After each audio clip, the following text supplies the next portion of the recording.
You're watching 1700. I'm here with Chris from Dashboard. Chris, thanks so much for taking the time to have a chat with us. I wouldn't miss it.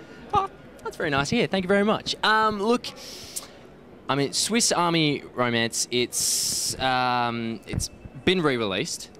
Were you still teaching when that first came out back in 2000? Actually, yeah, I was. Come to think of it, I know I wrote a lot of that stuff in like my off hours in my office.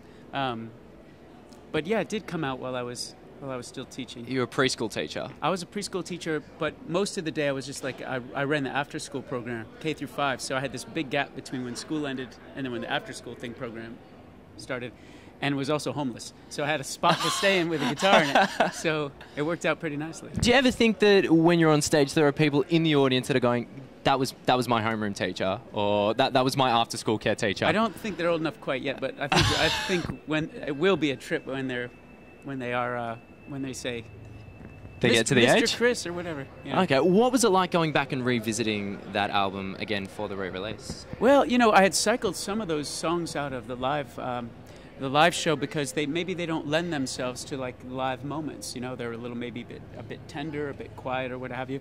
It was kind of liberating to be able to have license to play that stuff again, and a lot of the songs had, as songs will do, you know, over years of performing them 100 times the year, and you know, never listening to their records, because why would you? You know, they just take a different shape, you know, very naturally, and you think that's the way they went.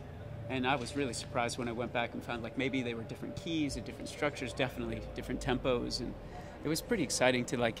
It was like getting a new record all over again because they changed so much. To put it all the way back was a trick. Okay, yeah, because you've grown so much from that point. Did you, when you were listening to it, just go, I can't believe that was... Dude, Bush is on right now. Sorry, got excited. We gotta go.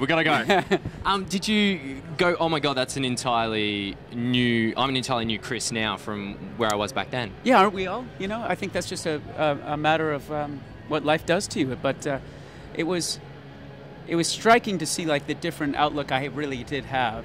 I'm not sure how different, but different indeed. And you know, when you play those songs, I bet you if you ask any songwriter, when they play the songs every night, sometimes, not every time, but sometimes you're brought right back to that original moment.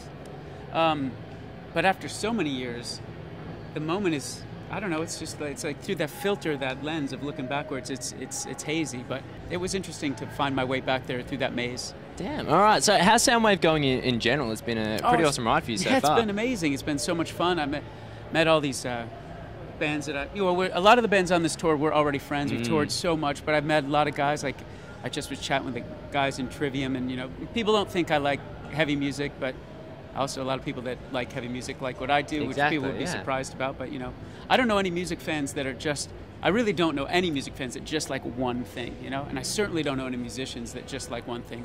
I mean, you've gone back and you've started doing solo again, because that's what you started with, doing Dashboard. Yeah. It's a pretty ballsy move to go from sort of having your band going straight back to solo. How do you feel it's been going so far? I mean, are you loving it? Yeah, I've loved it. I mean, I miss my bandmates, and we look forward to playing a bit more, and we have plans on the books right now to play as a band, but awesome.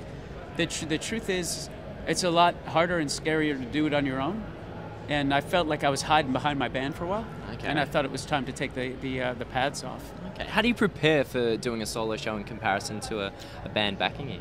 Well, how do I usually plan for it? No, I don't plan for it. That's the beauty of it. I think that's the stark difference between a band show and a solo show.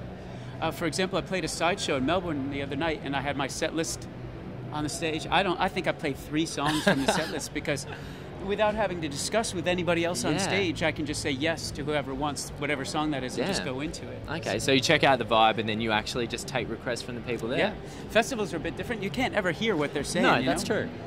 They just scream en masse. Rah! You know, they're all saying something. And I nod, like, yes, that's exactly what I can play. And then I play whatever I was. Okay, so the solo shows are far more intimate in terms of actually connecting with the fans of yours. Yeah, but these festival shows are far more visceral, you know, like that wave of energy just overtakes you. All right, well, thanks so much for having a chat to us today, Chris. Absolutely. It's been an absolute pleasure. My pleasure. You're watching 1700. We're live at Soundwave.